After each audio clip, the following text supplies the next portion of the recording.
Patrick Ball, thank you for being here. Joyce, thanks for having me.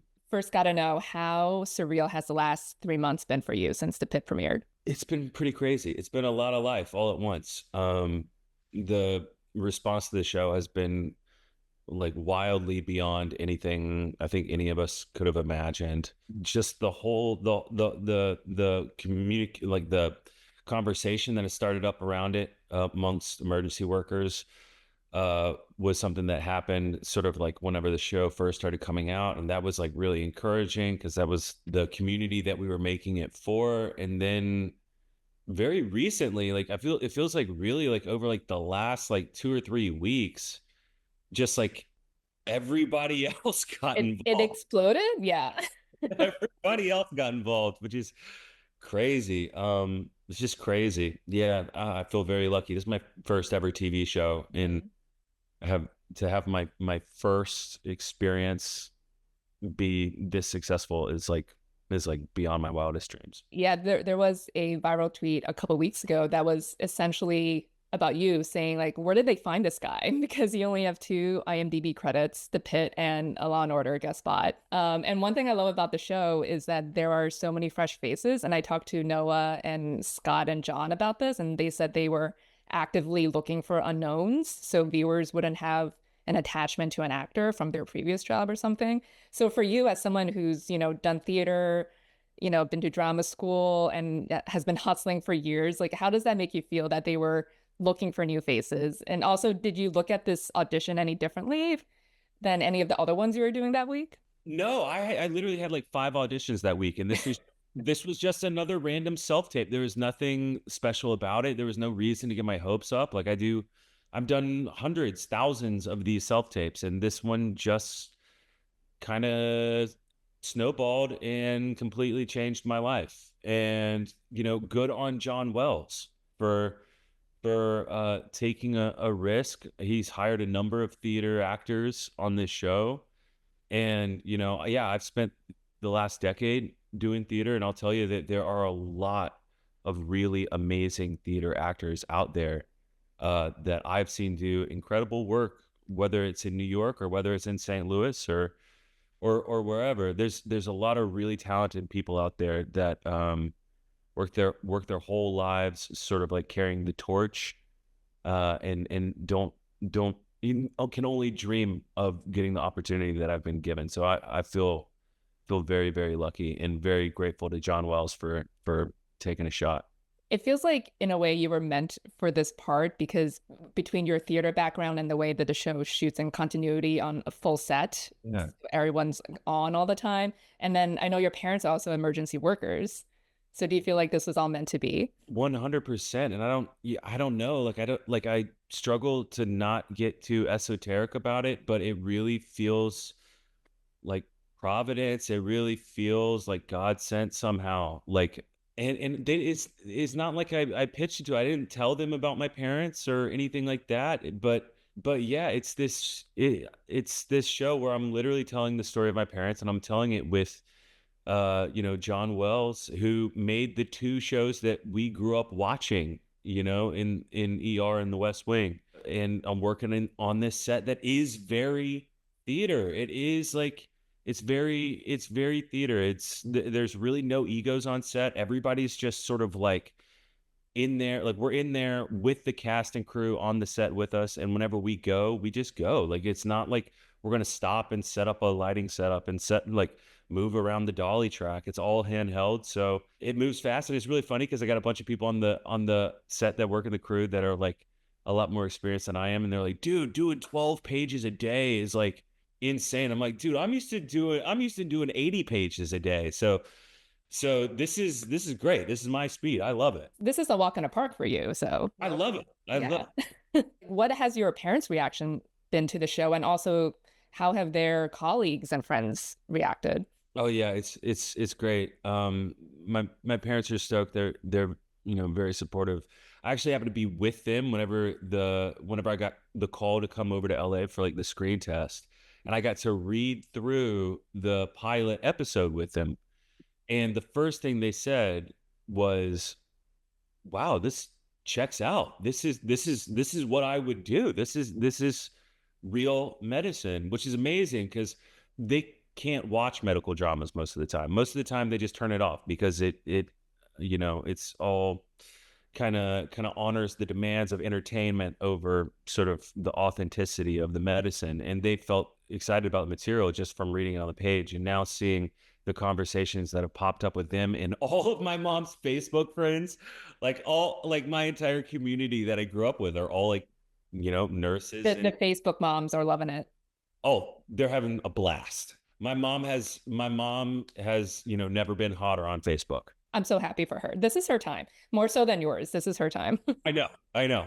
Well, I know they gave them the actors backstories on their characters before production began. So how much, or like, how much did they tell you exactly about Langdon's addiction and him getting fired? Was that in like the breakdown they gave you? Basically was what Langdon was described to me as initially was he was the doctor that everybody liked. He was the fun time doctor. He was everybody's favorite. He had a lot of fun, and he was sort of a wise ass, which is sort of where I started in the first couple rounds. And then whenever I met with John and Noah and Scott, they sent an additional scene, and they sent that scene in episode 10 where I get fired. And I initially didn't even see it. Like I thought it was the same material. So about 30 minutes before I got on the call with John Wells, I'm like sitting in the park, like running through my lines, and I like scroll down. I'm like, oh my God, there's a whole nother scene here. And so I was like, okay, learn this as fast as I can. And then I ran in 30 minutes and did it, and then just worked with John. And it was very apparent that he was my kind of guy just from that callback conversation. He just put me really at ease and was really a process dude.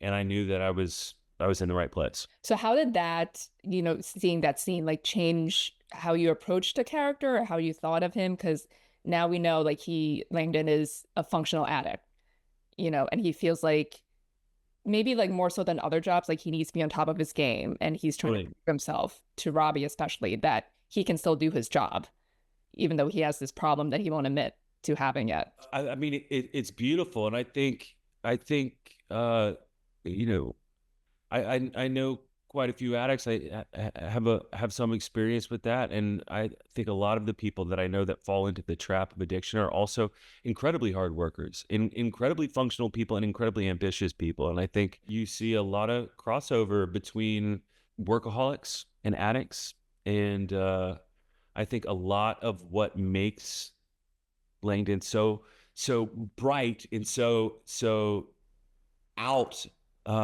in his community and working so hard. I think at times and this is something I definitely resonate with, works harder than maybe he needs to work, moves a little faster than he needs to move. And that comes from really this like sort of inability to sit with yourself because of whatever trauma or whatever unresolved um, emotion may be living there. You can't sit with it, and so you run from it however you can, whether that be through work or whether that be through love or whether that be through substances.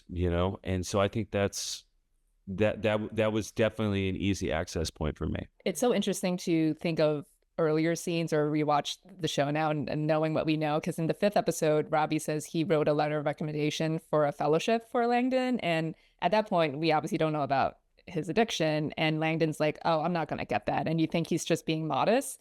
But now, it has a whole different meaning. So how did you play that scene? And like, how do you modulate playing him where there are enough clues if rewatch the show that things make sense, but it doesn't give it away completely on the first watch? Yeah, I mean, generally that was something I set out to do, and I think Scott set out to do, was to go about this subtly and as realistically as possible. Like my dream is that you watch it the first time and you have no idea, and you're like, "What is Santos going on about? We love Langdon. This is a witch hunt." And then once you learn the truth, my dream is that you can then go back and watch a second time and be like, actually, the signs were there, because you know uh that's how it is in life. You got people around you dealing with stuff that you have no idea. And how many times do you do you learn that somebody is struggling, and then you look backwards, you're like, oh man, I wish I had known, I wish I had paid closer attention. And so that's part of the story that we were telling. Yeah, about that specific scene about the fellowship. I don't think Langdon. I don't know. I don't want to speak for the writers, but I think that's bittersweet news. Is obviously like, thank you for seeing my value, but also I want to be right here. I don't think Langdon wants to sit in a classroom somewhere. I think I want to be in the action. You know, that's where It feels like he wants to be where Robbie is too. I want to be where Robbie is. Robbie is my mentor, and Robbie is Yeah. my best friend. And I think also, Patrick have said this joke for a long time. My mom's an ER nurse, my dad's a paramedic. I was conceived in a state of emergency, and I've lived there ever since. And I think Langdon is a bit the same way. There is something to being in the action of the ER that makes him. That's just where he belongs. And And so Collins also calls him an adrenaline junkie, and he does a double take there, which that has layers too. But that's in the same vein, like he's an adrenaline junkie. And she was just referring to like, oh, he does cold plunges and like he's just got a dog. He wants to grill fish for dinner, right, like all right. these impulsive stuff. If failure is not a possibility, it's not. He doesn't feel alive. Like he's constantly seeking out, just dancing on the edge of the abyss. So So in the finale, when Langdon approaches Robbie, to me it feels like Langdon thought because he showed up for Robbie and showed that he can do his job well during a mass casualty, like he was hoping Robbie would be more forgiving of him and let him come back. And it felt like he was never gonna bring up his breakdown when he approached him, and then he just felt like push came to shove because Robbie set these terms for him for in order to come back, and he didn't want to go to rehab and have this on his record. So how did you approach that scene and his mindset? yeah, it's tough because to do the job, to play the part, you have to look at it subjectively from his point of view, which is that, yeah, I am doing my job. You are my best friend. Um, I don't understand why you can't just let this go and forgive me, because I see that you are struggling, and I have patience and extend grace towards your suffering. Why can't I get that in return? What is this? I thought we were like I can see the burden that you're carrying. You can see the burden that I'm carrying, and I thought we were in this together. And now all of a sudden I'm alone. You're gonna leave me holding the bag, and then you have to shift. You say objectively that is addict behavior, an inability to take ownership over your own wrongdoing and how you've hurt people. But yeah, I think Langdon, where he's at, is he hopes for grace and hopes that his friend will stand with him. And when he doesn't, he says, well, I'm going to keep this job by hook or by crook, because I'm not going back to my wife and telling her that I got fired for being a drug addict. That's not going to happen. That's the end of my life.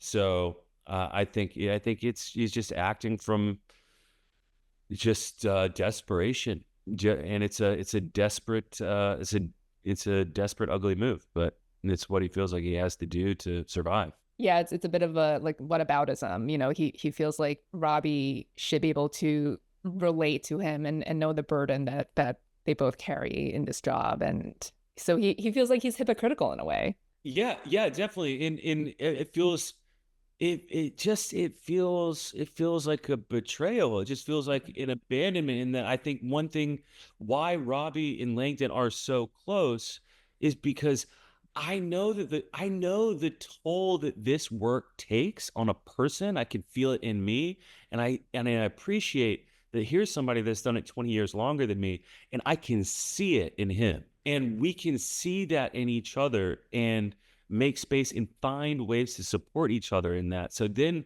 whenever he says, no, man, that's a bridge too far, you're on your own, it's a gutting betrayal. And then I love how, like Noah's like guttural like fuck you to him when he walks away. Like that's got to hurt him too. Yeah, yeah, absolutely. And yeah, I loved shooting that scene, and it both that scene and this scene in 10, it just became very clear that like this is such a rich relationship, because it is mentor mentee, he is my boss, and it also like it was very clear, like you don't say fuck you like that unless like this is my boy, you know what I mean? like it felt really, really personal. I think that's a real testament to Scott, the writer. Well, we have to talk about Landon's yin and yang relationships with Santos and Mel. Like first with Santos, I just feel like they're two sides of the same coin, and like he sees a bit of himself in her, because it like they're both confident and brash, and he probably acted like her on his first day years ago. So how do you see their relationship? I think that is definitely true. I don't think Langdon thinks that's true. Mhm. I don't know if he's self-aware enough to know that that's what's going on. I think you're right. He probably entered this space on his first day of work very like Santos. I don't know to what degree he's aware of that, but I know that she walks in the door and is quite front-footed and quite uh, sort of not readily accepting or embracing his authority in the space, and he feels threatened by that, and then that only gets exasperated whenever or exacerbated whenever she starts sniffing around, realizing that like she could really hurt him if she exposed the skeletons that he has in the closet, and so then that becomes quite contentious. But I think from his perspective, it's really a matter of I've been here for 4 years. I've learned for 4 years. I've had 4 years of experience that have put me in a senior position. You are on your first day. And by you saying you know more than me, you're saying none of those things in the last 4 years meant anything. Anything that happens to you over the next 4 years of your life means nothing then, because and I think it's a one of my favorite recurrent themes in the show is that institutional knowledge matters, experience matters. Because you have an iPhone does not mean that your opinion is equal to that of Robbie, who has 20 years experience as an emergency medicine doctor. And I think it is sort of a microcosmic example of that, which then becomes sort of complicated by a certain amount of projection, for sure. Somebody once told me, if you ever have somebody in your life that just really gets under your skin, just like really gets under your skin and you don't know why, say, what is it about this person that drives me crazy? And are any of those things true about me? That's probably a large part of why this reaction is as emotional as it is. I thought it was just such great storytelling with Langdon too, because I mean, with Santos in particular, like there are so many times during this season where we see like each of them being right and wrong. And then they also counterbalance that relationship with his relationship with Mel, because we see that, he is good with his trainees and like he recognizes immediately how good Mel is and compliments her and tells her that she's taught him things too, and gives her the road rash case. And that's a great counterbalance when we eventually get the reveal with his addiction. So, and I was wondering, like, does he see the skill in her the same way perhaps Robbie saw the skill in him when he was mentoring him? Like he did say, like Langdon is his best resident. Yeah, and I think what he sees in Mel is I think he sees somebody who understands what the job is and also walks up to the complex organism that is this emergency room and looks at it and says, okay, what is my job? Where do I fit in? And I think there's something about that mindset that I'm like, oh, okay, that is the right question to be asking at this point in time. And I'm happy to sort of like be of use, and I think needs to feel needed. And I think Mel provides him with the gift of saying, hey, I don't know right now, I do need some help. And I think Langdon doesn't really know what to do with himself if he is not needed. Well, season two picks up with Landon's first day back at work on the 4th of July. So do you know anything about season two? And if you don't, what do you hope to see? I don't know that much. I mean, I know essentially what I guess now everybody knows, which is it's going to pick up 10 months later. It's going to be the 4th of July, and Langdon will be re-entering the hospital after having gone through rehab. That's about all that I know. And I like it that way. I don't want to get out in front. And it became very clear to me over the course of season one that Scott is playing 3D chess in a way that I just don't understand. So I'm just like, man, you do it. I'll You show you give me the script, I'll show up. Yeah. you do your thing and you let me know. Well, what do you think is going to take for Robbie to trust Langdon again? And Robbie also has obviously his own issues that he needs to seek some help himself as well. How to repair that relationship is is going to be tough. Laney is going to do everything that he needs to do, and that to save his job and save his life. There were things said in that final fight that you kind of can't take back. How we move past that, I don't know. I don't know. It'll be really interesting. It'll be really hard. Yeah. How do you think he'll navigate his relationships with Santos and Mel too? Because when he returned for the mass casualty, they didn't really have a lot of interaction or conversations, I guess. Like it was just, Mel saying like you're back and him saying in the flesh. And then he and Santos don't say anything to each other. They just stare at each other.